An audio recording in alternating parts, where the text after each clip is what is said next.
रामपुर गांव। इस गांव में इस बार इतनी भयंकर गर्मी है जितनी पहले कभी नहीं थी। गर्मी की वजह से सड़कों का डांबर तक पिघल रहा है। लोग दिन के समय में बाहर निकलने से कांप रहे थे। तेज धूप खिली है। सड़क पर एक भी आदमी नहीं है। अखिलेश के भोजनालय अन्नपूर्णा भवन में सीलिंग फैन चल रहा है, लेकिन उससे गर्म हवा आ रही है। अखिलेश गल्ले के पास बैठा है, पंखे से हवा झेलते हुए पसीना पोंछ रहा है। सामने कुर्सी पर राम प्रसाद बैठा हुआ है, एक अखबार से हवा करते हुए हाँफ रहा है। ओफ अखिलेश, इस पंखे की हवा से मुझे ठंडक तो क्या मिलेगी।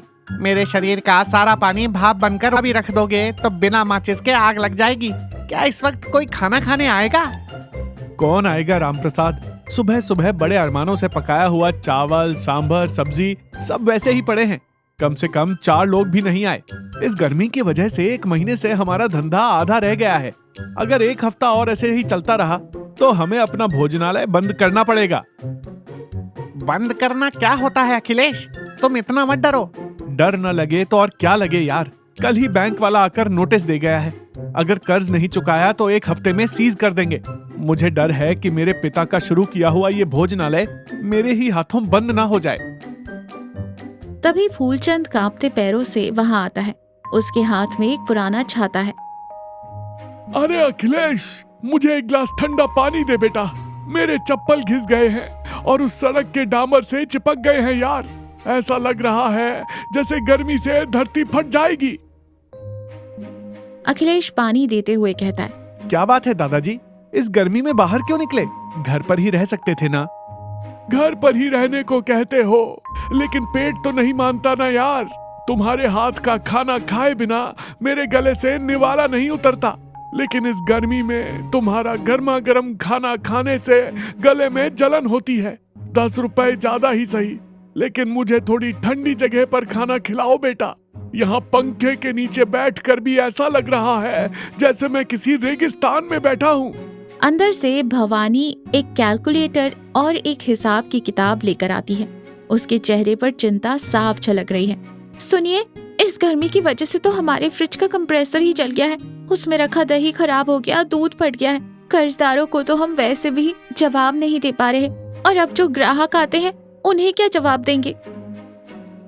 मेरा दिमाग काम नहीं कर रहा है भवानी। मुझे समझ ही नहीं आ रहा है कि मैं क्या करूं। समझ नहीं आ रहा तो कैसे चलेगा? मेरे पास 10,000 रुपए हैं जो मेरे पिताजी ने मुझे दिए थे। मैंने बचा कर रखे थे। इन्हें ले लीजिए, कुछ नया सोचिए, लेकिन वो सोच ऐसी होनी चाहिए जो इस भोजनालय को बचा सके। राम प्रसाद भोजनालय के पीछे एक पुराने स्टोर रूम में पड़े बेकार सामानों को व्यवस्थित कर रहा है। अखिलेश ने कहा था। राम प्रसाद बहुत मुश्किल से एक बड़े पुराने लोहे के ट्रंक को हिलाता है। उसके नीचे लकड़ी का एक दरवाजा दिखाई देता है। वो आश्चर्य से कहता है, अरे, इस ट्रंक के नीचे ये दरवाजा क्या है? इतने दिनों से किसी को पता ही नहीं था कि ये यहाँ है। वो उस दरवाजे को थोड़ा सा एक तरफ खींचता है। अंदर सीढ़ियां हैं। दरवाजा खोलते ही अंदर से ठंडी हवा का झोंका आने लगता है। वो हैरान होकर अखिलेश के पास भागता है। अखिलेश, भाभी, जल्दी आओ। हमारे भोजनालय के नीचे एक बड़ी सी जादुई गुफा है। वहाँ से एसी जैसी ठंडी हवा आ रही है। अखिलेश घबरा कर कहता है, दिन के उजाले में कौन सी गुफा यार? क्या तुम्हें लू लग गई है?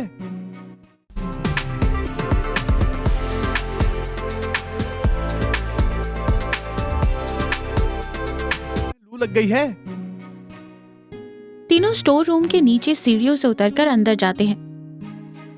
अखिलेश लाइट चालू करता है। वो बहुत ही विशाल पुराने जमाने का तहखाना है और वहाँ बिल्कुल धूप नहीं पहुँच रही। इसके अलावा दीवारें मिट्टी की बनी होने के कारण बहुत ही ठंडी और शांतिपूर्ण है। ये तो बहुत आश्चर्य की बात है। जब मेरे पिताजी ने ये जगह खरीदी थी तो उन्होंने कभी इस तहखाने के बारे में नहीं बताया था। शायद उन्होंने पुराने जमाने में अनाज जमा करने के लिए इसे बनाया होगा। हाँ जी, बाहर तो 45 डिग्री की गर्मी है और यहाँ कितनी शांति और ठंडक है।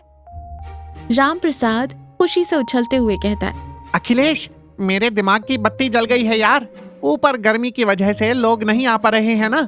हम अपने भोजनालय को नीचे शिफ्ट कर देते हैं। मुझे पागलपन वाले आइडिया मत दो राम प्रसाद। नीचे आकर खाना कैसा लगेगा? अंधेरे कमरे में कोई खाना खाएगा क्या? अरे मेरी बात तो सुनो अखिलेश, सिर्फ शिफ्ट नहीं करना है, हम शहर जाकर फैक्ट्री से बर्फ की बड़ी बड़ी सिल्लियां खरीद लाएंगे। उन बर्फ की सिल्लियों को इस कमरे के चारों ओर रख देंगे। तब यह कोई साधारण कमरा नहीं रहेगा, ये अंडरग्राउंड आइस ढाबा बन जाएगा। भाभी ने जो 10,000 रुपए दिए हैं ना, उन्हें हम निवेश के तौर पर इस्तेमाल करेंगे। बाहर ऐसी गर्मी कि आदमी पिघल जाए और यहाँ आए तो ठंड से जबड़े कांपने लगे। इस कॉन्सेप्ट से सिर्फ हमारे गांव के ही नहीं बल्कि आसपास के गांव के लोग भी कतार में लग जाएंगे। भवानी सोचते हुए कहती है, राम प्रसाद की बात सुनने में थोड़ी अजीब है और जोखिमों से भरी लग रही है, लेकिन हमें ये एक कोशिश करनी चाहिए। कुछ ना करके भोजनालय खोने से बेहतर है कि कुछ करके हार मान लें। अखिलेश गहराई सोच में कहता है। ठीक है, हमारे पास कोई दूसरा रास्ता भी तो नहीं है। कल से ही काम शुरू करते हैं।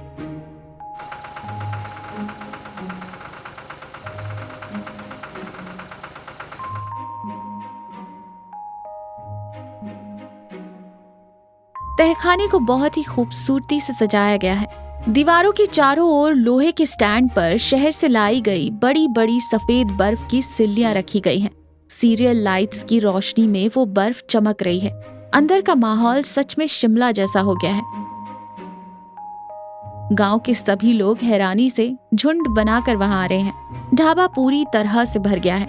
फूलचंद अपनी शर्ट के सारे बटन बंद करते हुए और कंधों पर गमछा लपेटते हुए और कांपते हुए कहता है, अरे अरे उफ, ये कैसी ठंड है यार अखिलेश। बाहर धूप में मेरा शरीर जल जाता है और यहाँ ठंड से मेरे दांत कटकटा रहे हैं। राम प्रसाद एक पुराना स्वेटर पहने हुए हैं और सिर पर मंकी कैप लगाए हुए। अगर किसी को बहुत ज्यादा ठंड लग रही है तो मेरे पास स्वेटर और मफलर किराए पर उपलब्ध हैं, सिर्फ 10 रुपए प्रति घंटा। अरे ओ व्यापारी, पहले मुझे एक स्वेटर दे और फिर अपना वो गर्मा गर्म काली मिर्च का रसम लेके आ।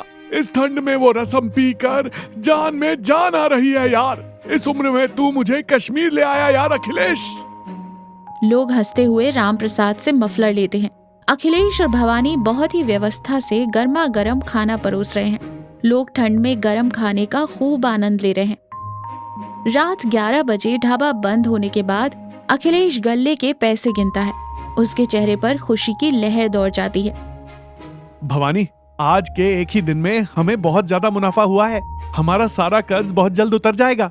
राम प्रसाद के आइडिया ने हमारी जान बचा ली। हाँ जी, मुझे भी बहुत खुशी हो रही है।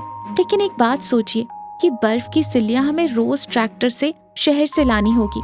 इसमें हर दिन 3,000 रुपए का खर्चा आता है। ये बर्फ प्राकृतिक तो नहीं है। मुझे डर है कि ये ऐसे कितने दिन तक काम करेंगी। तुम हर बात से इतना मत डरो भवानी, सब कुछ अच्छा ही होगा। हमारी सारी मुश्किलें खत्म हो गई हैं। ढाबा बहुत ज्यादा लोकप्रिय हो गया है। ग्राहकों की संख्या बढ़ गई है। उस दिन दोपहर को भी ढाबे में बहुत भीड़ थी, लेकिन बाहर का तापमान 48 डिग्री तक पहुंच गया था। तहखाने में ठंडक कम हो गई थी और माहौल उमस भरा और घुटन भरा हो गया था। दीवारों के चारों ओर रखी बर्फ की सिल्लियां बहुत तेजी से पिघल रही थी। नीचे का पूरा फर्श पानी से भर गया था। फूलचंद पसीना पोंछते हुए और निराश चेहरे के साथ कहता है, ये क्या है यार अखिलेश, आज तुम्हारा आइस ढाबा स्टीम ढाबा कैसे बन गया? सब्जी में तीखेपन से ज्यादा मेरे शरीर से पसीने के रूप में पानी निकल रहा है। मुझे सांस लेने में तकलीफ हो रही है यार। अंदर के ग्राहक उमस बर्दाश्त नहीं कर पा रहे हैं और हमें ये खाना नहीं खाना चाहिए कहते हुए प्लेट छोड़कर बिना बिल चुकाए ही ऊपर चले जाते हैं। अखिलेश, भवानी और राम प्रसाद चिंता से देखते रह जाते हैं। हवा ना होने के कारण तहखाने की हालत बहुत खराब हो गई थी। राम प्रसाद डरते हुए कहता है, अखिलेश, नई बर्फ अभी तक क्यों नहीं आई? यहाँ जो बर्फ थी वो सारी पिघल चुकी है। तभी शहर से बर्फ लाने वाला ड्राइवर ऊपर से सीढ़ियां उतरकर नीचे आता है। वो पूरी तरह से पसीने में भीगा हुआ है। अखिलेश भैया, कल रात शहर का पावर स्टेशन जल गया है। पूरे शहर में बिजली नहीं है और 1 हफ्ते तक बिजली नहीं आएगी। बर्फ की फैक्ट्री बंद हो गई है। मैं अब और नहीं आ सकता भैया, मुझे माफ कर दो। ड्राइवर चला जाता है। अखिलेश के सिर पर जैसे बिजली गिर जाती है। ढाबे में बची हुई सारी बर्फ पिघलकर पानी बन गई है। उस तहखाने में खिड़कियां ना होने के कारण और बर्फ का सारा पानी भाप बनकर हवा में मिल जाने से माहौल उमस भरा हो चुका था, एकदम नर्क जैसा। अखिलेश अपने हाथ की करची नीचे गिराकर और आंखों में आंसू लिए एक कुर्सी पर धड़ाम से बैठ जाता है। सब खत्म हो गया राम प्रसाद, सब कुछ बर्बाद हो गया। अखिलेश हिम्मत रखो, देखते हैं कि कल बिजली आती है या नहीं। क्या देखें राम प्रसाद, कल बैंक वाले को कर्ज की किस्त चुकानी है।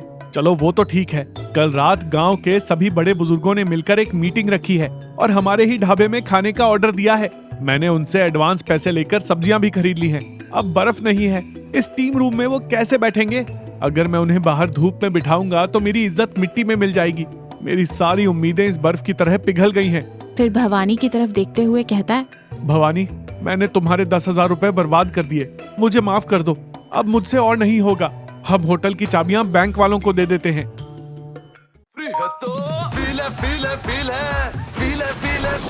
कर दो, अब मुझसे और नहीं होगा। हम होटल की चाबियां बैंक वालों को दे देते हैं। ढाबे में कोई नहीं है, पूरा तहखाना पानी और उमस से भरा हुआ है। अखिलेश अभी भी वही अंधेरे में उदास बैठा है। भवानी सीढ़ियां उतर कर आती है। उसके चेहरे पर बिल्कुल भी डर नहीं है, वो शांत है। उसके हाथ में खसखस के कुछ बंडल हैं और राम प्रसाद के हाथ में कुछ पुरानी मिट्टी के घड़े। भवानी शांति से कहती है, सुनिए, उठिए, आप ऐसे छोटे बच्चों की तरह रो क्यों रहे हैं? पैसे बर्फ की तरह पिघल सकते हैं, लेकिन हमारी हिम्मत नहीं पिघल सकती। हिम्मत से हम क्या ही कर सकते हैं भवानी? कल लोग आएंगे, इस उमस में वो कैसे बैठेंगे? वो बैठेंगे, इज्जत कहीं नहीं जाएगी। क्या आपने एक बात पर ध्यान दिया? हमारा ढाबा सिर्फ बर्फ की वजह से लोकप्रिय नहीं हुआ है, बल्कि आपके हाथ के बने खाने के स्वाद की वजह से हुआ है। बर्फ तो सिर्फ एक आकर्षण है,